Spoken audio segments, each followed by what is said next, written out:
Hi folks, we're going to go ahead and talk about today the continuum of addiction and looking at addiction really as a progressive illness. Now if we go back into history and we go back to about 1960, we find one of the individuals that wrote about this extensively was E.M. Jelinek. Jelinek talked about and wrote his treatise called actually The Disease Concept of Alcoholism. We will talk about the disease later on in our course here, but first the premise of Jelinek was that alcoholism or addiction was a primary illness, it was a chronic illness, and that it was a progressive illness, which basically means it's going to get worse over time if it's not interrupted. Jelinek made a point that to get help, somebody would need to hit what he called at the time rock bottom, which meant total emotional, spiritual, physical bankruptcy, you could say. In other words, they've hit the bottom of the barrel, and he felt it wasn't until they hit that rock bottom that they can go ahead and start on the process of recovery. He also felt that if the process of recovery was not initiated, what would happen is eventually that person would die. So we're looking at addiction as a progressive illness, a chronic illness, and something that will eventually kill the person if not arrested. Now, as we look at our chart, we start off, and this is an example in terms of alcohol use. And again, there would be similarities with drug use. But with alcohol use, we start with our chart on the left-hand side on this continuum with abstinence or low-risk drinking. Now, abstinence or low-risk drinking, most folks, and you see the number 71%, most folks are what we would call abstinence-based or low-risk, or what we would call perhaps social drinkers. Okay, now abstinence by definition means no drinking at all. So by definition, you wouldn't have any consequences due to abstinence-based drinking because you wouldn't be drinking at all. Folks who are so-called social drinkers by definition are drinking with other people, obviously. They're not drinking to the point of intoxication, but the important point to make about social drinking or low-risk drinking is the fact that often social drinking is dictated by one's not only culture, but one's social or peer group. For instance, I've interviewed folks who have said, hey, you know, I'm a social drinker. And when upon further investigation, they tell me, well, I drink a half rack or a 12-pack of beer. I ask them, how can that be social drinking? Well, they say whoever they drink with drinks as least as that much or more. So they don't see that as a problem. So again, we have to be careful whatever we put in the context of social drinking in terms of those behaviors. Typically, again, though, they're low-risk behaviors. There's not a lot of legal, mental, spiritual, physical problems associated with it.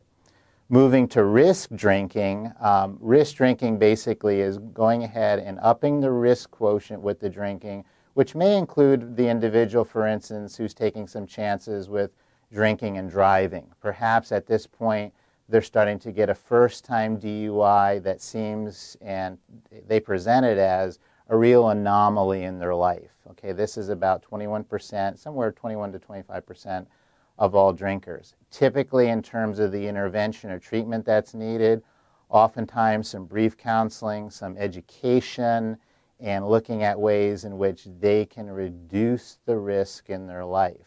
The question that a lot of people have to ask themselves as they're going from risk drinking to harmful drinking is the drinking obviously causing an issue? How important is the drinking to them?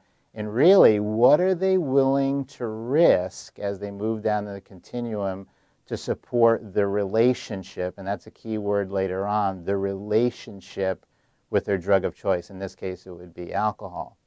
Harmful drinking, sometimes called, you may hear it called problem drinking, is abusive in a sense that they're violating the norms of social drinking.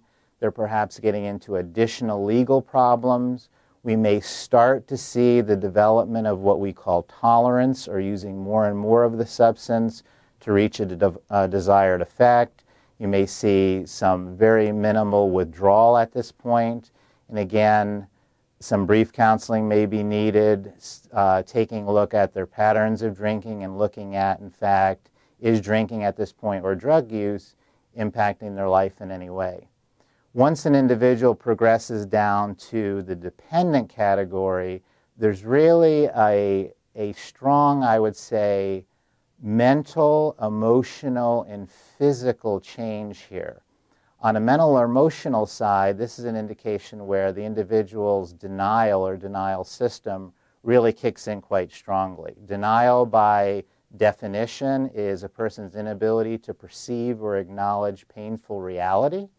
A perfect example of that is if something happens to you that is traumatic, let's say the death of a loved one, etc., you may go ahead and use denial to go ahead and deal with that situation.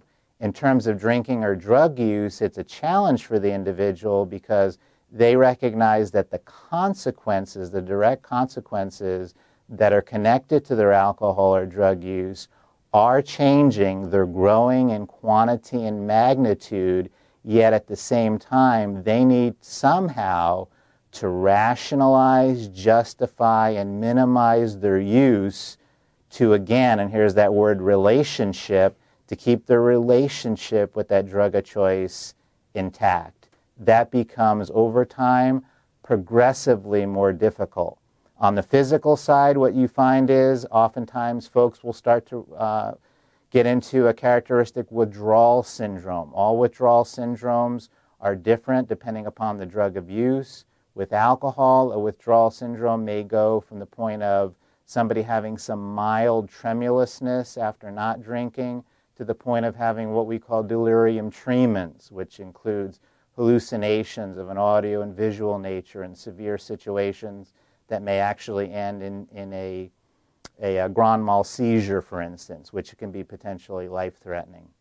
So what they're getting into and what they're starting to experience is a prominence of the use of the drug in one's life, and from that point, getting out of it, recognizing that prominence and moving out of it requires some typically very strong intervention, typically at the minimum intensive outpatient treatment, often a residential treatment experience. Chronic dependence, typically years of use, years of dependent drinking or years of dependent drug use really puts somebody in a very tenuous situation.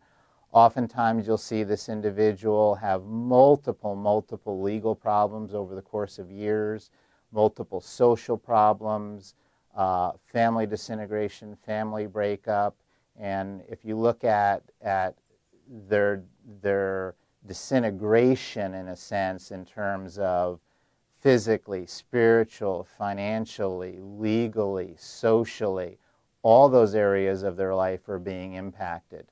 If we look at the Jelinek scale, which you'll see on your screen, Jelinek basically outlined this in his own way in saying that, on my Jelinek curve here that's shown, you see a beginning with occasional drug use on the left-hand side or occasional drinking. But as you follow the curve down to the bottom of the scale, what you find is that bankruptcy that he talked about. And again, moving up the scale on the right-hand side is the treatment side, which can really only happen, in Jelinek's words, with somebody who has hit rock bottom. Today, we feel a little bit differently about that, and what we look at is, as far as the continuum, where can we interrupt the use on the continuum? Obviously, if we can interrupt that person's use earlier in the continuum, the better. There's always hope, and obviously it's more difficult as they move down the continuum for them to get a hold of their use. From this point forward, we'll be discussing further the work of Jelinek and his disease concept.